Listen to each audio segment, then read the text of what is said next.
G'day C3 parents, I'm your host Karien Pitout and welcome to another edition of Parenting During Lockdown, when cabin fever sets in. Today we are going to chat a bit about how to create space for our children to burn off energy when we do have a garden, no matter the size of the garden. We are fortunate enough to actually have a fairly big garden, so we can do a bit more in our garden, but I would like to accommodate both small gardens and big gardens to help parents help their kids deal with cabin fever and to help ourselves as parents. So my first focus is not going to be on the kids, but it's going to be on you as the parent. Try to find time every single day to sit outside, to be outside, but to be barefoot, to feel the earth underneath your feet, to feel the grass, and spend that time just to actually absorb nature. It can sound a bit wooey and a bit frilly and all of that to say barefoot on the grass, but what happens is that connection with nature actually does help and has been proven to have a very positive impact on our own mental health. So go spend some time outside. Take 5 minutes, take 10 minutes, take 20 minutes if need be, and just be outside.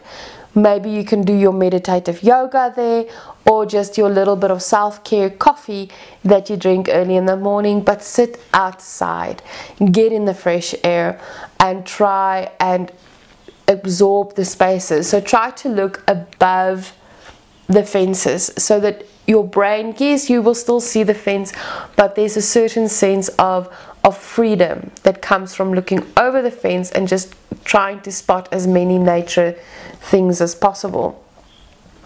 The birds are absolutely much louder lately, so try and identify some birds. You can even do a bit of a bird identification challenge with your kids.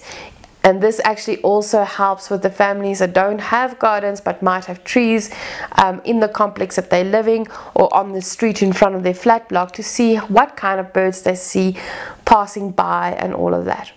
And that actually helps, that activity, that connection with nature actually helps our brains to declutter, to get out of the mental fatigue and to reset.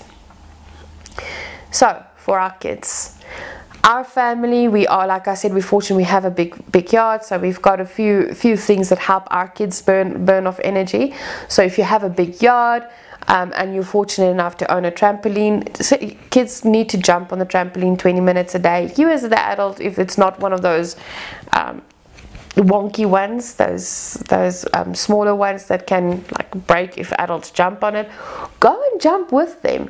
Feel that adrenaline, feel that exercise, and feel that release of stress.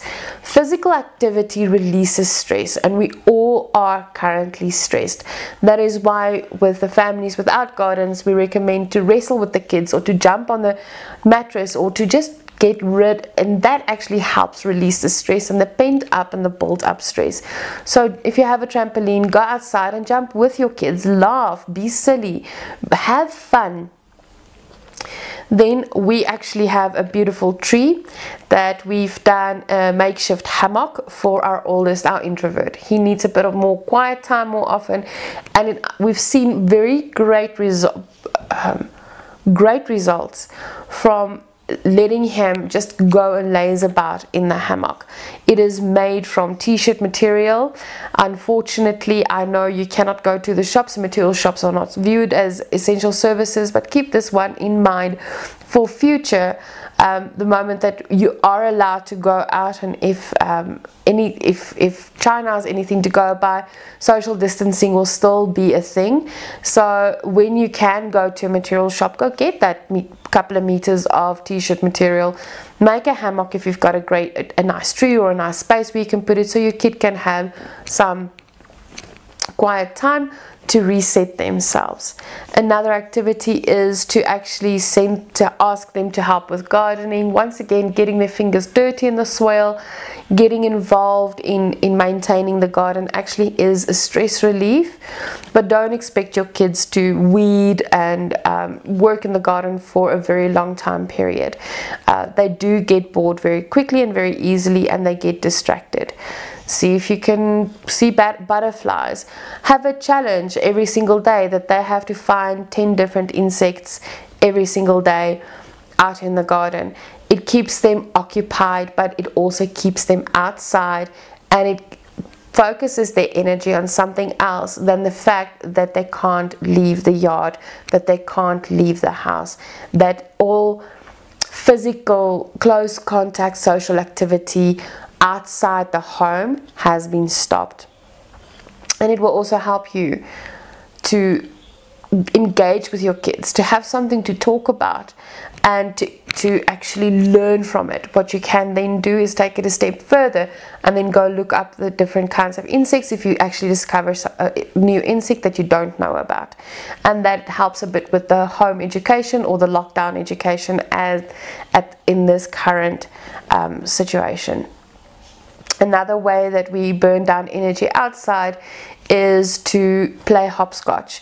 Now, if you don't have paving that you can draw, or chalk, or that you can draw the hopscotch with, what you can do is you can use toys or blocks, build a little hopscotch, and it kind of motivates them also to jump a bit better so that they don't jump on the line, or challenge them to do one-legged hops from the door to the wall and back. Burning off energy outside is absolutely important, and that is why it is such a pity that families who don't have access to a yard or to the outside world except their little flat has a greater challenge on keeping their mental health going. So if you have a friend that lives in a flat or they don't have access to an outside yard, please check in on them more often, because they're going to need the additional support. Their children will get stir crazy far quicker, and is far more confined, the space that they occupy. Just don't rub it in that you have a garden and other ways. So you can do all the other challenges that we've mentioned in the burning of excess energy during lockdown in a closed, confined space. You can do all those activities, but you can just do them outside. Jumping, frog jumping, leap jumping, do some exercises. I have down below, I will link again some of the YouTube videos of people having exercises, activities for kids to do during the lockdown to help them burn off that excess energy. And please stay safe. I've also linked the video up here that is based on burning off our first installment of burning off energy. Have a great day. Please stay safe. Hit that like button, subscribe, ring that bell, and I'll see you on a new installment.